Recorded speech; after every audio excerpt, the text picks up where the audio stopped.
Yes, good afternoon, everybody. My name is Ed Frank. I'd like to welcome you to the Sixth Access webinar. We now have participants from 30 countries joining us today, as well as our panelists from Denver, from Moscow, and of course from Israel. I'd like to just give you a minute about Access Innovation. We're an Israeli-based company. We're glad to be back in our offices now after over 2 months.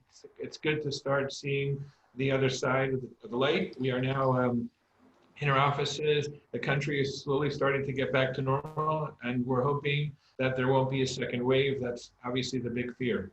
We work with startups and large corporations to help those corporations and investors in exciting technology startups. We've done a lot of work in the automotive sector for Ford. We've done a lot of work for Visa, Kimberly-Clark, and some other multinationals. And we are looking forward to seeing how we might be able to help your corporation or you as an investor find innovative startups.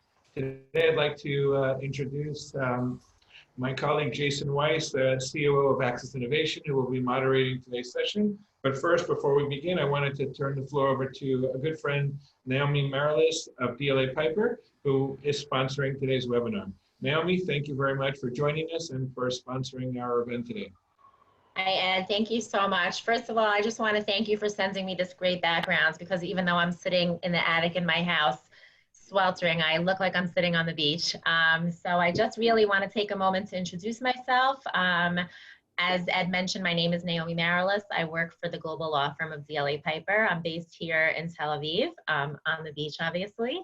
And we've been on the ground in Israel for almost 11 years, helping Israeli connected companies with their legal needs all over the world as they expand and grow. We're in almost 100 cities worldwide. So we've been very lucky to have large growing relationships with many great startups and tech companies, in the Israeli ecosystem, as well as a lot of the VC and private equity funds here. So it's really a pleasure to be with all of you today. And we have a wonderful, long-standing relationship with Ed and Jason and the entire Access Innovation team. We've been really lucky to have developed this close friendship with them over the years, and we've participated in many events, and they've connected us with a lot of really interesting startups and investors, and just happy to be here today. I'll be on the entire program. If anyone wants to reach out to me, you can send me a message privately on the chat. Thank you so much. Thank you, Naomi. Thank you so much. So as I mentioned, I'm Jason. Nice to meet everyone, COO and Deal Flow Manager here at Access Innovation. Really excited to be here with everyone for our 6th webinar, as Ed said, in this series covering some of the most critical topics facing startups, investors, and corporations since the coronavirus. How do we really deal with the situation? How can we come through it even stronger than ever before? The topic today is internal versus external innovation. As open innovation specialists at Access Innovation, we spend a lot of our time working with corporations on startup engagement. And of course, we spend a lot of time meeting great early stage companies all year round.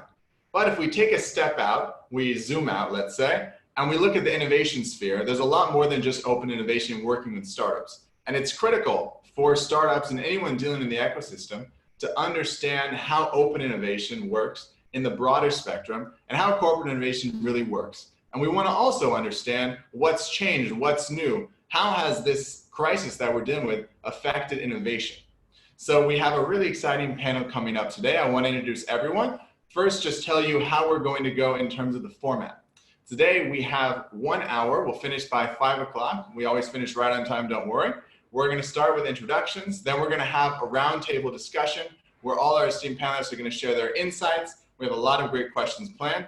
But we have about 10 to 15 minutes at the end, so when we run on time, where we'll have a chance for questions from the audience. So please, any time throughout, if you have a question, you look down here at the Q&A tab in your Zoom link, and you can send a question. Our team is reviewing those questions. We'll select as many as we can to ask our panelists. I also would like to offer and recommend to you to introduce yourself in the comment section in the chat, who you are, where you're from, what you're looking for. Feel free to use this as a great venue to connect with people. There we are for our introductions. Now I'm very excited to introduce our panelists. Please say who you are, what you do, and particularly how you work with innovation in your role. And then we'll get started after that. I'll pass it first to Lior. Hi everybody. Thank you for having me. My name is Lior Yekoutieli. I'm heading the Open Innovation Group here at Samsung Research Israel. We are one of a network of 14 innovation centers, R&D centers actually, that Samsung Electronics is holding around the world. And we are looking for innovative technologies. We are looking for all kinds of technologies, usually deep technologies that can be relevant for the different, for the various Samsung Electronics product. We work, we cover mostly three groups inside the Samsung Electronics. One is the mobile group, the other is the visual display, screens, televisions, etc. And the third one is Samsung Research, which is a group that's looking on everything that Samsung Electronics is doing in the spectrum of 3 to 5 years ahead. We also are working with a Samsung company called SDS, who is the system integrator company of Samsung, the IT company of Samsung, looking at all kinds of innovations in the cloud, IT, and large list of areas on their side. So that's our role, really searching for innovation, finding innovation, creating these kinds of collaborations. Could be investments, could be strategic collaborations. This is us. I will speak more later. Great. Thank you, Lior. Andre. Hello, everyone. Thank you, Jason. My name is Andrei Nikonov. I am in charge of the team who is running any kind of startup engagement for Kaspersky. We are running startup calls. This year we have 2 activities which are global and several side events. The key goal is to identify business needs within the organization and then to address them with startup solutions. And our job is to identify these needs, find and select the startups, scout them, invite them to acceleration or piloting program, and then to implement the startup solution inside Kaspersky. My team is very lean. I have analysts on the business and technical sides, myself, and the pilot manager who is responsible for implementing startups within the organization. In broad terms, I'm part of, my team is part of Kaspersky Innovation Hub. Kaspersky Innovation Hub also includes so-called venture studio, and it was called incubator before 2019. In Kaspersky Innovation Hub, we have 7 internal projects that exist for more than a couple of years, and we are continuing to develop them. That's it. Thank you, Andre. I'll pass it over to Bruce. Great, thank you, Jason. Nice to be here. My name is Bruce Dines. I lead innovation for Liberty Global. We're a large international cable operator with assets primarily in Europe. Our largest assets, Virgin Media, and our innovation practice is really made up of 2 formal processes. One is what we call external innovation, which is a formal venture capital investment program. The other is what we refer to as internal innovation, and that includes an internal enterprise-wide platform called Spark, which enables us to generate campaigns for our employees to participate in, to create new ideas and to foster and incubate those ideas internally. That Spark program also includes a formal outreach innovation program to our vendors, our select vendors, to ask them to participate with us in new innovative developments. I think our most advanced program at this point is our venture capital program. We've been doing that for about 10 years. We've got a portfolio of roughly 50 companies. We've had 11 exits, and it continues to be successful. We invest off of our balance sheet. So it's sort of an evergreen fund. And we recycle, obviously, as much capital as we can to the Treasury. Thank you, Bruce. Thank you, everyone, for the introductions. Let's get started. So the first question I have is, when we look at innovation, it's sometimes a question about building something internally versus sourcing externally. And Bruce, you kind of hinted at this. So I'd love for each of you to share with us, how does internal and external work together inside your company? And I'll maybe pass it along the same order we had. Lior, if you could start. Great. I wasn't clear about who's releasing the mute. Anyway, as I said, we are part of the Samsung Electronics R&D. That's our unique point, is really being part of the R&D. And as you know, Samsung is a huge corporation. We have tens of thousands of engineers. A lot of the development is done internally. A lot of the innovation is done internally in Samsung. But at the same time, Samsung is really open to look at what's happening outside, knowing that there might be better things outside than what we are developing internally in-house. So this said, we have quite a large network of open innovation groups looking at different places around the world. There is an innovation strategic group sitting in Korea as part of the R&D, and who are defining really the priorities in terms of what we should look for outside. And they reach to us as in forms of papers with certain details. Sometimes it's a very small, very, very unique, very detailed sensor that we need, or algorithm that we need, or things like this, and we are going out and looking for this outside. Sometimes it's a wide area where we want to know what's happening in this and that domain, and we are looking for companies. So this is mainly being driven by the innovation strategy as part of the R&D centers in Korea, in Seoul, Suwon. Thank you. Bruce or Andre, would you like to add any comments? I'd like to take you to some history, what happened with innovations at Kaspersky. Until 2019, there was a Kaspersky incubator who focused only on internal innovation.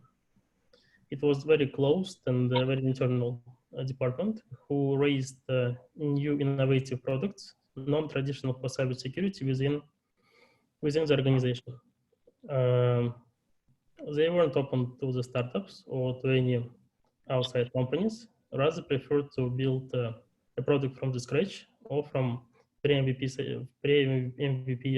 stage.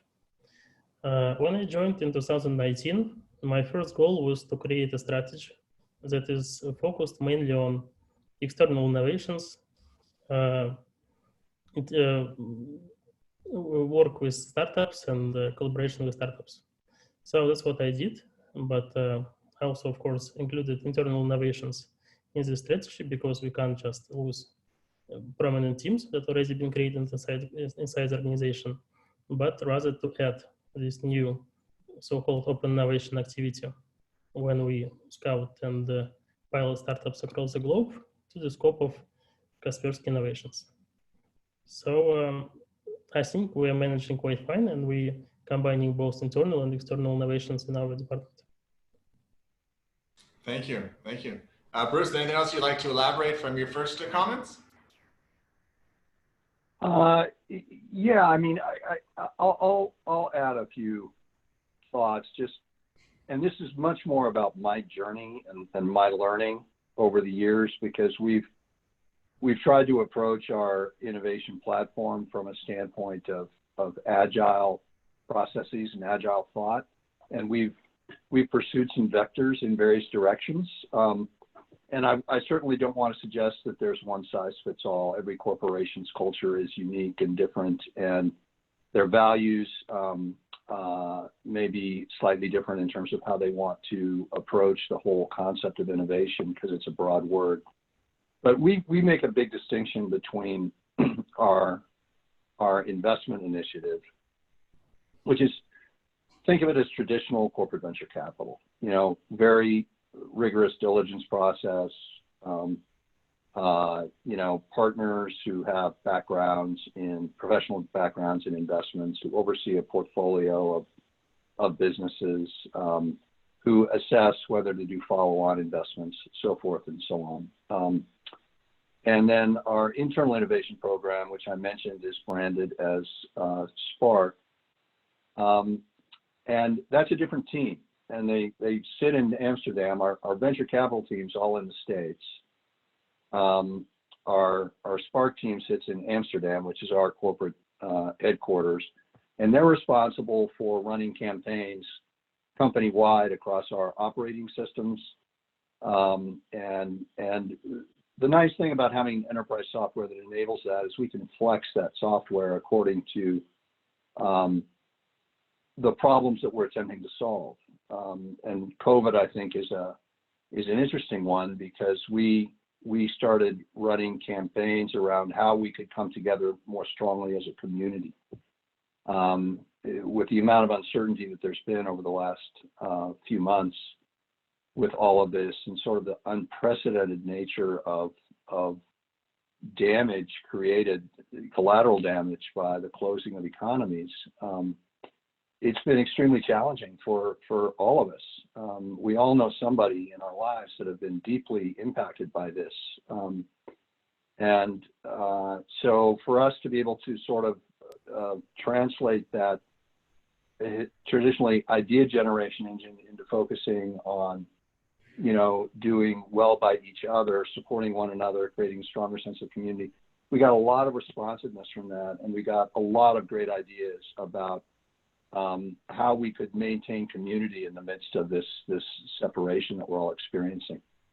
I guess the third thing I would add, Jason, is we did, in this agile process, do an accelerator. We did it in conjunction with Techstars under our Virgin Media brand name.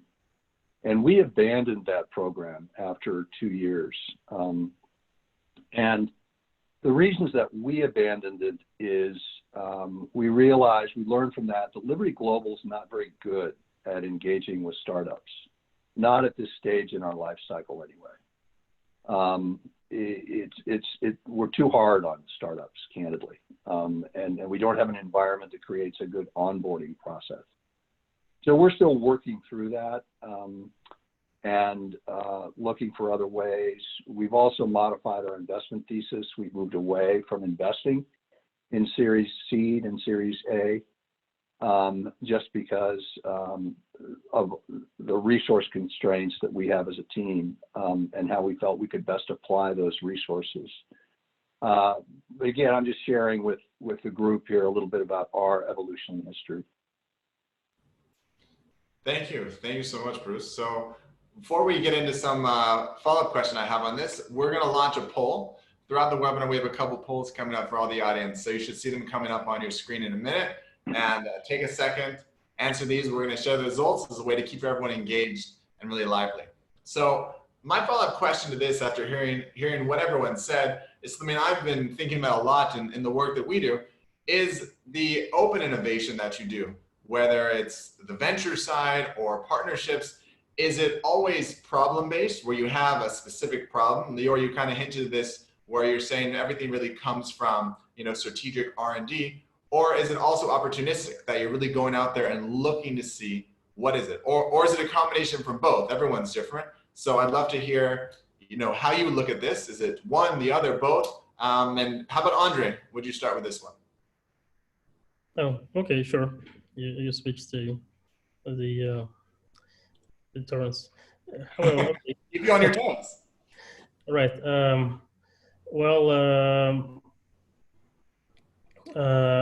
My job starts when I approach business unit or top manager and ask them whether do they have any business needs that they think can be solved by a startup. And then after gathering particular business needs or product hypothesis, me and my team try to evaluate it. How can this particular one can be solved by a startup or not? sometimes it's just, indeed easier to do it in-house for confidential reasons or for strategic reasons. But sometimes they need just a feature to their product, and that's definitely can be solved by the startup. So when these things are selected, I'm going out there in the world, and I announced that we launched a new global startup call, that we're looking for startups. I try to approach the media, and we're using a success platform to get some scouting leads, just so we can understand the landscape of the startups in this particular area. And then we invite them to participate in the program, me personally connecting with them, telling them what Kaspersky is, what the program is, and how we can collaborate. Generally, I would say I was doing it for more than half a year, not that much, but still. I can say that the most successful collaborations are going when there is some sort of internal product already developed by R&D or by other product teams. And when we want to add some features to this existing product. For example, I can say we have a safe kids solution that ensures safety of kids online and their whereabouts. For example, in our last all-life reduction startup call, I was looking for solutions to enhance this product, to increase its reach to different population segments. For example, we were looking for elderly tech startups that can be added to this Safe Kids. So the Safe Kids solution cannot be only interested for families with kids, but also with families with elder parents and that kind of audience. So in summary, I would say that the decision to go with external startup or in-house development is done case by case, but the best results come from combination of those in-house and external. Okay, thank you. Bruce, so I mean, you mentioned you spent a lot of your time on the venture side, so I'd love to hear, is it always strategic investments, or are you doing some financial investments as well? And how does that come into the broader spectrum of the work you do in the corporation? Yeah, good questions. So we have defined categories that are strategically developed through our own strategic planning process and the work we do with business units from an investment perspective. We do have a catch-all category called emerging technologies. And, you know, when we see a technology that we become very interested in or excited about, we will pull the trigger on it, even though there might not be a commercial opportunity.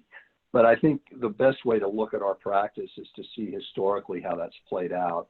At this point, we've got commercial agreements at some level with about 50% of our portfolio.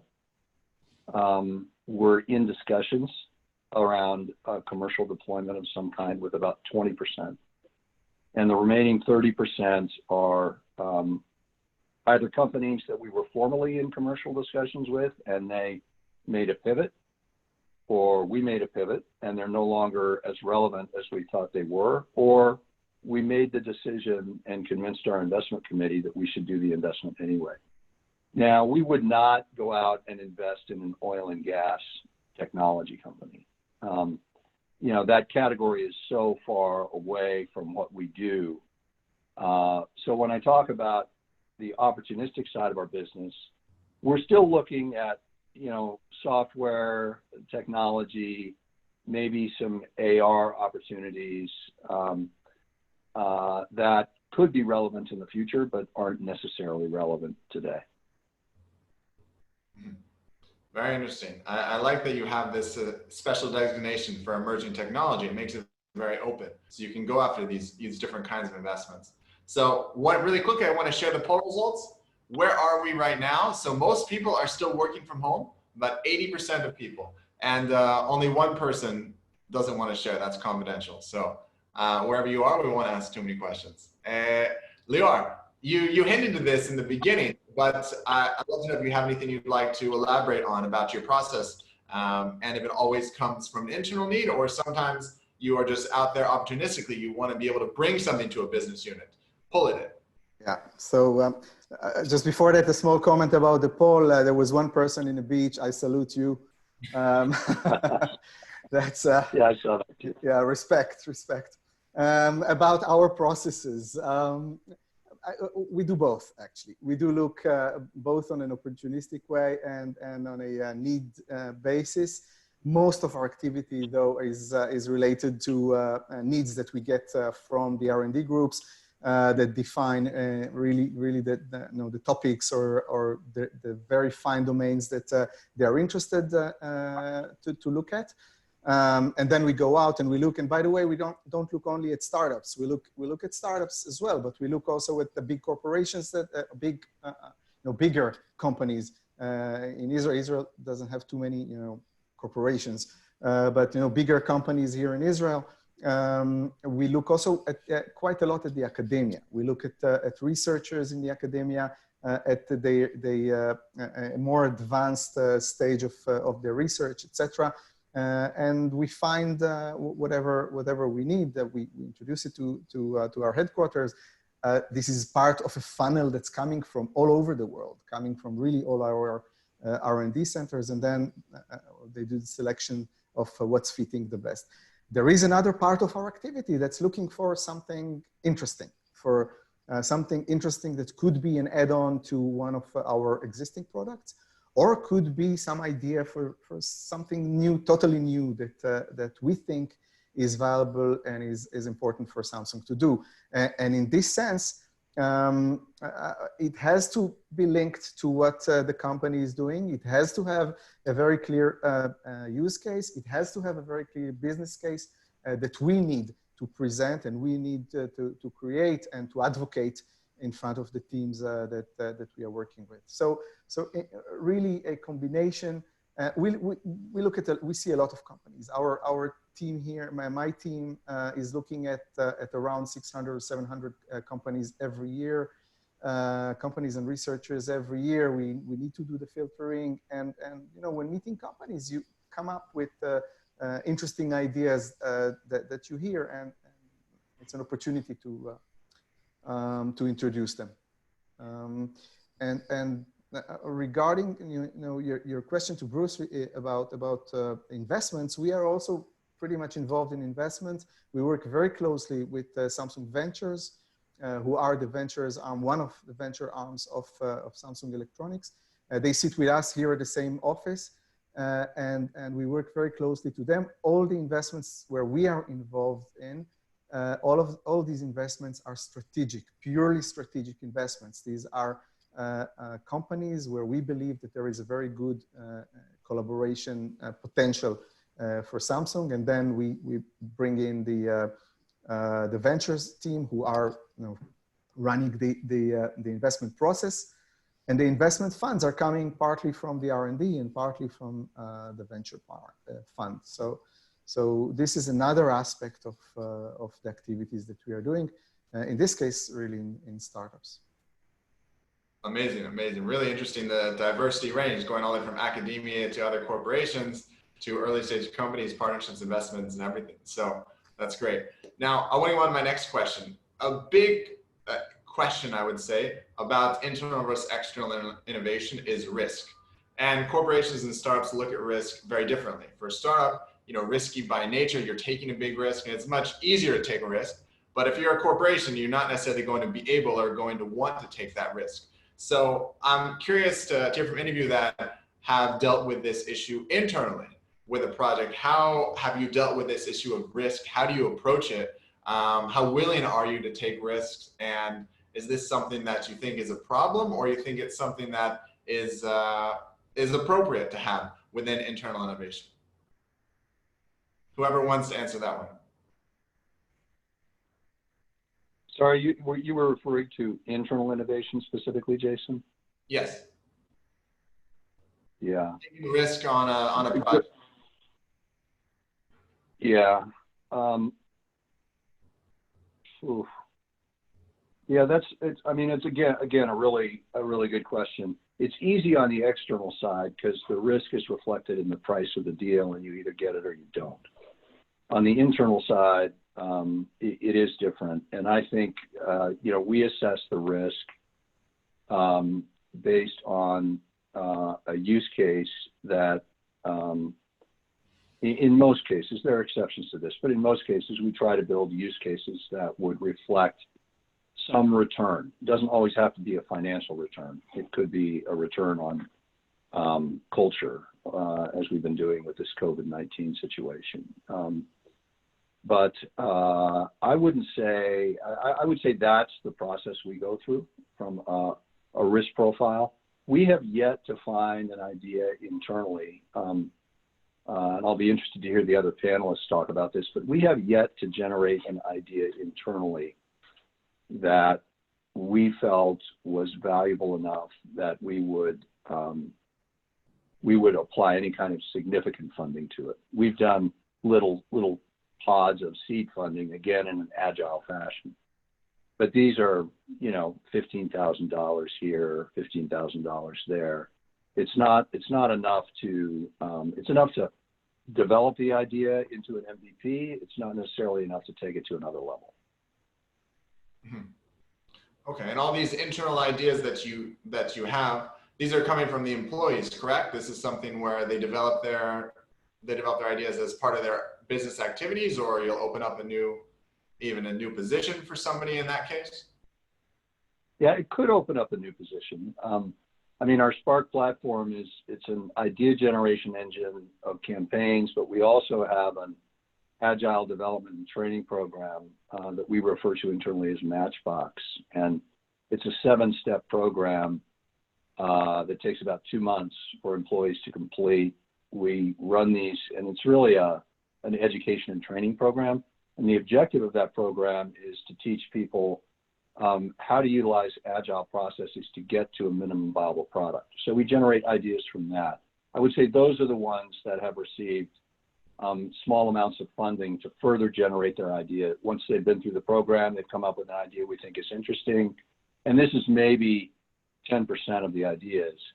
We'll add some seed funding to them to take it to a minimum viable product and see where it goes from there. Got it, thank you. Now, Andre or Lior, how do you guys evaluate risk on an internal project, internal innovation? I can have some comments, if you may.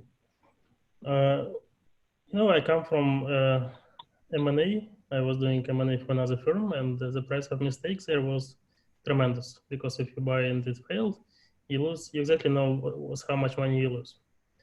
In innovations, I think the price of mistake is quite low. Let me get you an example. For example, we also work with internal ideas and external ideas, external innovators, and we invite them to join Kaspersky Innovation Hub. We hire them actually on the short-term contracts and ask them to pass several stages. First stage is to develop a working MVP from the idea, then get to the first sales, and then to scale the product. And if we see that the team was not performing as good as we were planning, or as good as they promised, we can just use the usual fund instruments such as change management, some adjustments to the corporate strategy, or closing the project, or put it on the market and do some roadshow with investors. That's what we actually did with one of the projects recently. But still, even if we so-called close the project, we still get some valuable IP, or we still get the team that can be allocated to other projects, both within iHub or in other departments of Kaspersky. So I would say we're allowing ourselves pretty high level of mistake tolerance.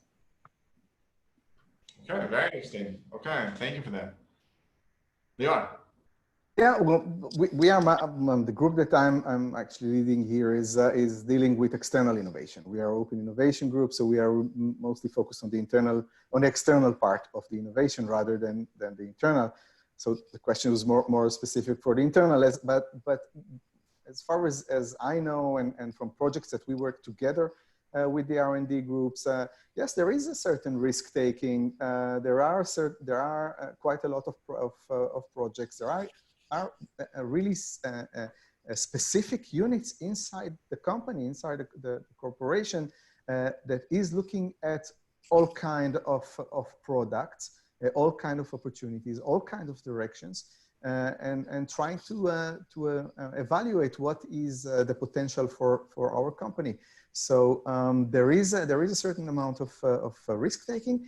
It's very, very calculated risk. It's a very, taking it step by step, evaluating it from A to Z throughout quite a long and tedious process.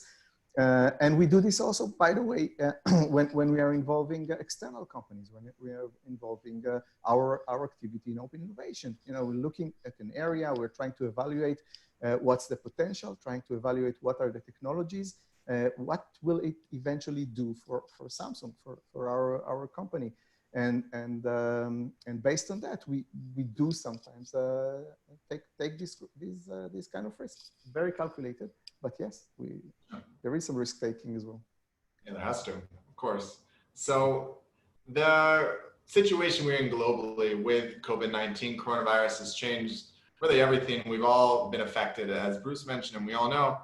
I'm curious to know if there's been any change in innovation, or if you think that in the next year there will be a change in innovation. And what do I mean by that? Do you think there will be a focus in your company perhaps in looking into new business areas?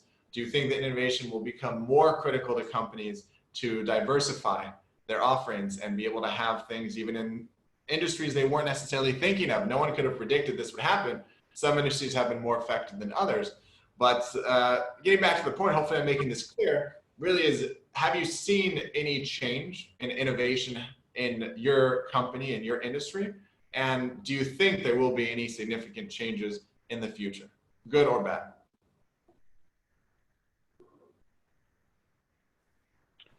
You know, I'll jump in. Liberty Global, I think there's maybe 1 out of 20 companies that have actually benefited from this environment. Liberty Global happens to be one of them that's benefiting from this shelter at home. People are using more broadband, they're using more entertainment TV, they're on Zoom calls, they're on their telephone. I mean, it's, so we're actually seeing an increase in both use and traffic and applications and people upgrading their service. So I don't think that we're going to see much of a change in ourselves and how we approach our M&A process, our investment process on the venture capital side, and certainly not our Spark platform or our Matchbox platform. We are seeing on the corporate venture side some pause. Deal flow is still robust, but we're not seeing people jumping into the higher quality deals in the same way that they were 3 or 4 months ago. So I think everybody's taking a bit of a breather on that side. Those would be my observations. Okay, thank you. I think we can look here at two aspects of what's happening with COVID-19. One aspect is the processes, the innovation processes. We are the current situation is slowing us down. We continue to work hard, especially in my company as Korea was really one of the first to go out of the first wave or the big wave and got control over the epidemic over there, and all our colleagues were at the office throughout the entire period. So they really continued to work, and we continued to work together with them. But working with startups, working with companies, we do much less, if at all, face-to-face meeting. Most of our meetings with companies are done, with video conferencing, Zoom or other solutions. which makes it a little bit difficult to evaluate companies, to evaluate innovations, to see and touch, the demos firsthand. So, and we cannot travel at the moment. The travel is very restricted, so we cannot go to Korea. The colleagues from Korea cannot come over to Israel to evaluate technology. So the process is being impacted. The process of innovation is being impacted, although we're doing the best with what we can, with the tools that we have. So this is one thing about the process. Second thing about the innovation domains or themes themselves. Yes, there are new things that are coming up currently as a result of COVID-19. We see I think that the domain that increased probably the most during these recent times is telehealth or remote health, or all the healthcare activities that has been growing quite significantly in the in the recent couple of months, and the openness of the public, of the consumers towards these kind of solutions increased dramatically. People who were not willing to do a doctor consultation over the phone are now really willing to do this, because they don't want to go and see a doctor, at this situation, go to a clinic at this kind of situation. And there are other different domains that are evolving in this area. I think that one of the domains, and I let Andre probably maybe speak about this, one of the domains that is growing now, currently pretty much is the domain of fraud, of phishing, of cyber attacks that are happening since people are working from home, etc. And this is another area that I think that will show an increase. And with that, I will pass it to Andre. Good transition. Yeah, thanks, Lior. You're quite right. I think Kaspersky is doing quite well during the epidemic, because the demand for cybersecurity solutions, software solutions, has just increased, or at least it remains the same, high. Generally, what I see amidst the company is that employees has adapted to the new conditions, and they are fine working from home, at least my team. We didn't get any less productive. Perhaps some B2B sales may have decreased, but I think maybe not. That's for the positive side. Me personally, actually, I love working from home, and it's a good environment for me. However, on the negative side, I can see that actually the number of startup engagement, startup application has decreased from 2019 to 2020. For example, there is an annual cybersecurity challenge in Russia, in Russian Skolkovo Institute. And last year, the conditions hasn't changed, but last year there were 120 applicants for this program, and this year it's only 60. So we can see 2 times drop due to the epidemic coronavirus. In my programs, I would say the number of applications lowered by 30%. However, last year we scouted other areas. We scouted blockchain, transport security, industrial IoT security. And this year we scouted for B2C family tech, privacy security, and smart home security. So that might be the case. But still, in numbers, we see a moderate decline. I think it's because of the epidemic. It's true. Very, very true points from everyone. Thank you for sharing that. Let me mention our poll results again. We asked startups, what was the sales cycle like the last time you worked with a corporation? And as we've seen, this is about the numbers we've seen in our experience too. Average was about 6 to 12 months. So as everyone knows, it can be quite a process. And no matter who you are, and especially now, I'm sure things have gotten even a bit longer. So we'll post our next poll question up here soon and have about 5 more minutes. So before we get to the audience questions. So I want to go just 1 or 2 more questions from my side. And that is to ask each of you, what advice would you give a startup and who wants to work with you today in the post-corona or during the corona era? We have a lot of startups here on this webinar, and you have a lot of vast experience. What's the best way for a startup to work with you today or work with your company in this post-corona era? Well, I'll start, and it doesn't. I mean, my response doesn't really, refer specifically to the currently Corona, post-Corona, etc. It's in general. I think that there are a few things that startups need to take into consideration with working with a large corporation. As we saw from the poll, these are very long processes. These are very demanding processes. Demanding in terms of resources, demanding in terms of time investments, of contracts, and so on. It takes time. I mean, the upside after you finish, all the processes is a big one. It's an important one, but the process is really long. So before you approach these kind of a process, make sure that you're ready. Make sure that you are prepared. Don't drown and don't invest all your resources, in one corporation, in one process, in one activity. Make sure that you have other opportunities running. And if you see that this is draining your resources, I mean, it's not a shame to go and to go back and say, look, I'm sorry, we cannot invest that kind of an effort here, and back off. We respect that. I had couple of times, startups that we approached. We wanted to work with them. They said, look, we are currently not ready. We are too small, we're too early. We don't feel that we are, able currently to work with a big corporation like yours. And that's not only, from working from Samsung. I've been with 4 other large international corporations before that. And we respect it, and we really respect it. So this is one, and be ready for the long processes. And another thing, be honest and be transparent. Don't try to oversell. Don't try, to do all kind of sales tricks, etc.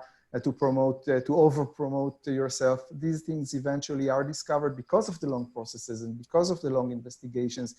Be open, be honest. We respect that much more than the overselling. So these are, my 2 advices.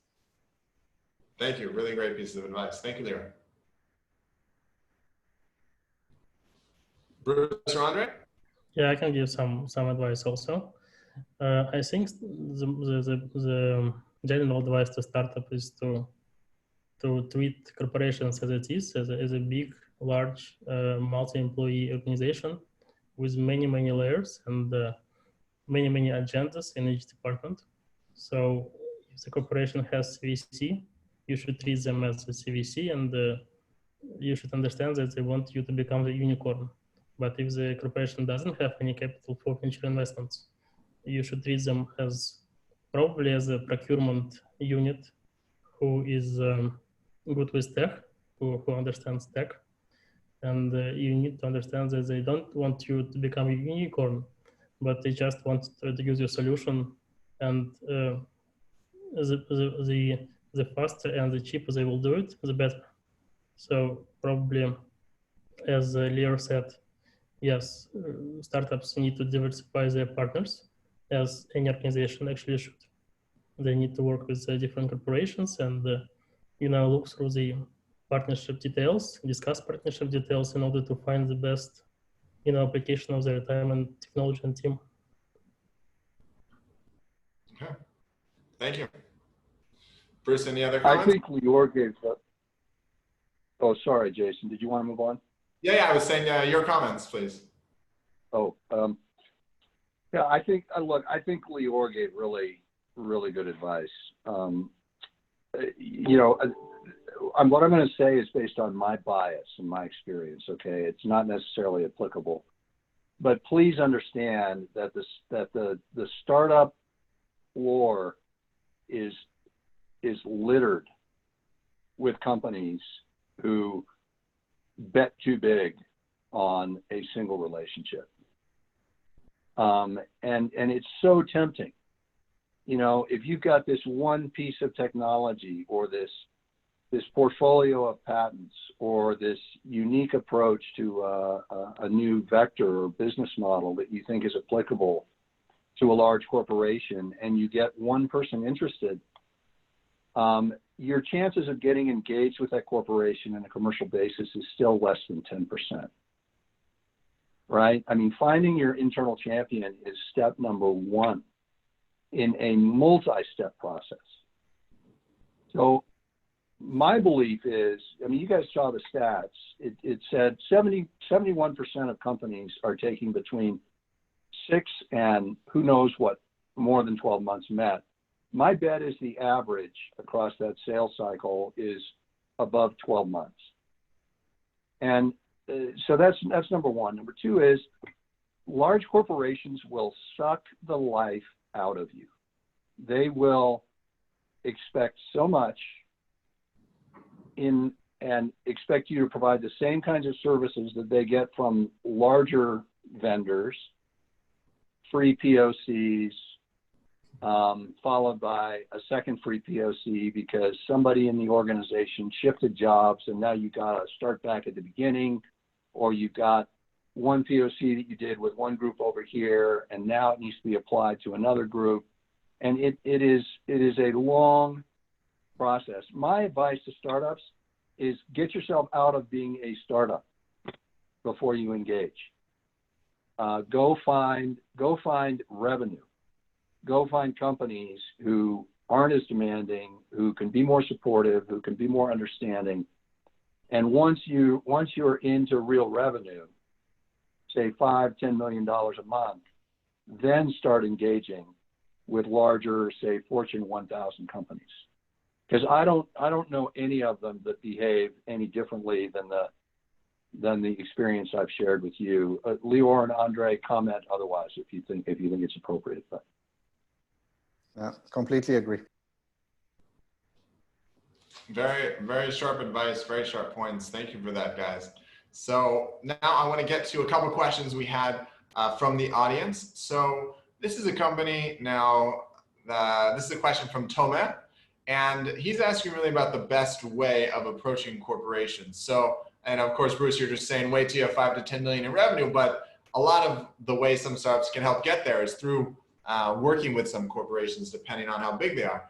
But let's say the question really is, who takes that journey? Should the CEO or the business development executive take that and go approach these companies directly? Or do you think it can be more effective to use a mediator or an integrator as a more effective strategic approach on the business development?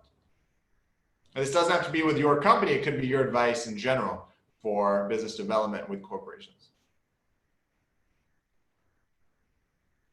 They both work. You know, it's not either or. I would say for any startup, building a distribution channels is extremely important. It just takes too long to go it alone, but distribution channels take a lot of investment, a lot of time as well. If I had to make a choice between building distribution and going to see a startup or going to see a large multinational, I would probably choose to build distribution with the capital I have. Really? Yeah, but again, I think there's a lot of variability and a lot of dependency there. Very interesting. Okay. I would suggest probably withhold, maybe using third party. In my practice, I have never been approached by a third party that represented the startup to start a business together. It just never happened. Maybe it will. What happened is when some investment brokers approached from the name of the startup to raise some funds, and well, generally I see this as a not that good sign. If a founder doesn't want to be involved in fundraising, then he doesn't really perform as a founder. So it's better, to do it yourself or with someone from your team, such as CEO. I think that I agree. I think that well, actually I agree with both. I think that the best way is really for the startup to approach themselves and not through an intermediator. This always gives a better, it shows a better approach. It gives a better perception about the companies.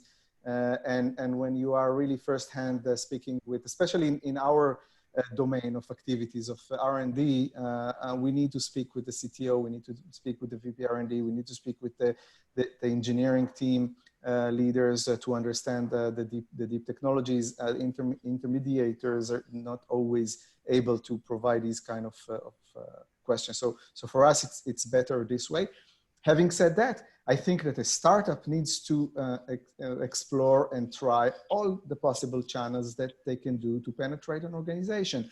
They should work through organization like mine, Open Innovation. They should work through agents that can introduce them. They should work, through whatever means that they can find in order to penetrate the organization. We had some cases where companies tried to other channels, they were not successful. Then they approached us, and we managed to bring them into the Samsung organization. And we had the opposite, that we tried to push companies for a long time. We were not successful, and they approached through another channel, and this was just successful. So I think that startups should really try any possible way.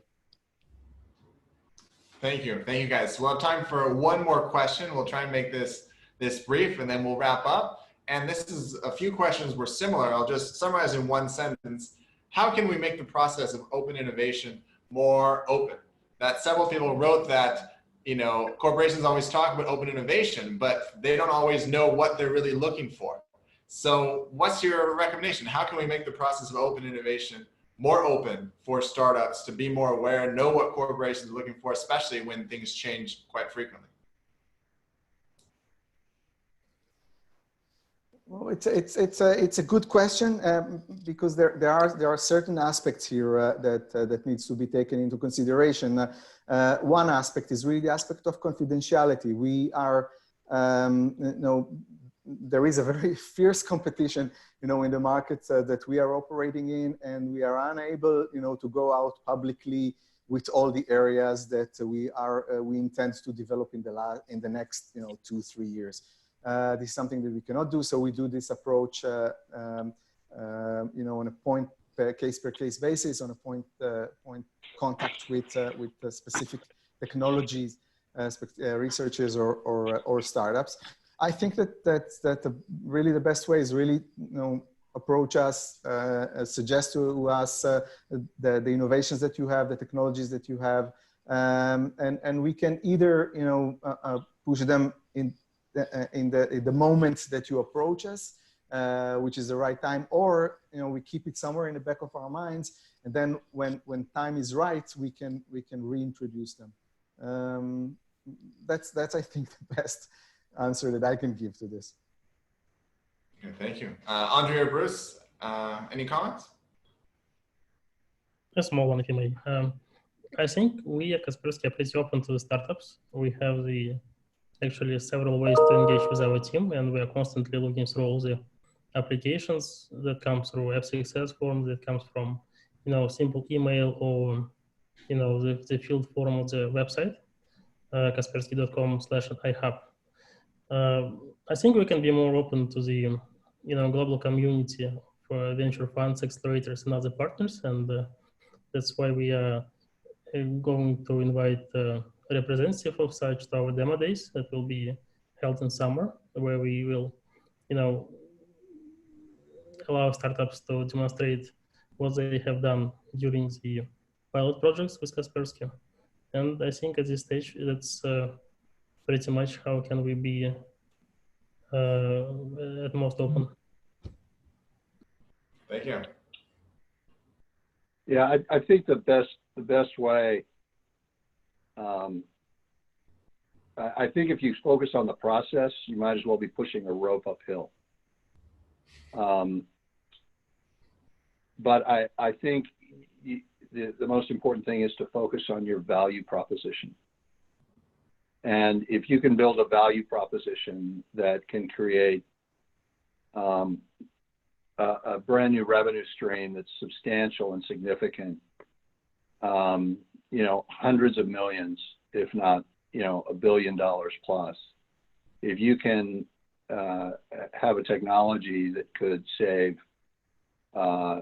create a 10x reduction in costs, in BOM costs, for instance, something along those lines, that's the right approach to take. And then, you know, forget whether a company has an open innovation process or not. You'll get the right attention. If you don't have that value, you're fighting internal resources.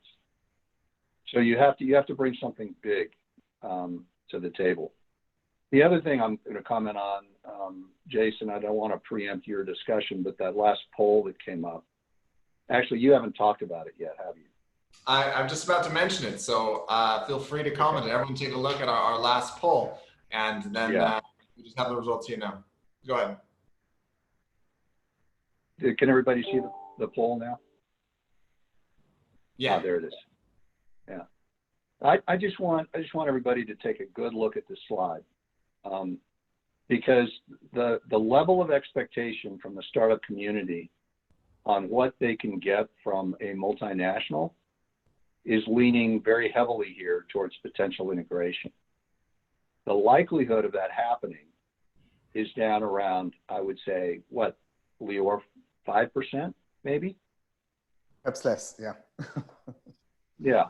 So recognize the difference between setting your expectations and having hope, right? They're two very different things.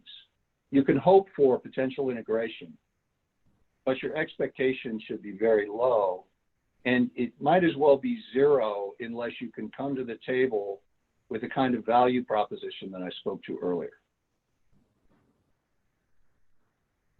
Fascinating. Really, really interesting. This has been a very exciting 45-minute discussion that we've had. I think everyone will agree we've really peeked under the hood at corporate innovation, and all your insights have been extremely valuable. I think to all the companies, I've already been getting some messages already, people saying how interesting all the results were. So I want to thank all of you, from Bruce to Andre and Lior, for joining us and for sharing, really openly sharing these really valuable pieces of advice. One of the things we wanted to do is tell people how it is. You know, and Israelis are sometimes very blunt, and so we'd like to really share that when we're working with companies. What's the best advice? How do they best work with corporations in reality? And all of you, I think, shared really, really important points. And we're going to put this up on our YouTube, and we're going to share it later on, so many other people will be able to watch it. I want to also give a big thank you to Naomi and DLA Piper, our sponsor on this webinar, and for all of our events. We've been working together with DLA Piper for years, all over the world, and through these webinars during this challenging time. So thank you, Naomi. Thank you to everyone who joined us from over, I think, 30 countries we had coming up from this webinar and the others. We have our next webinar already planned. It's going to be next Wednesday, and this is on scaling on a COVID-19 budget.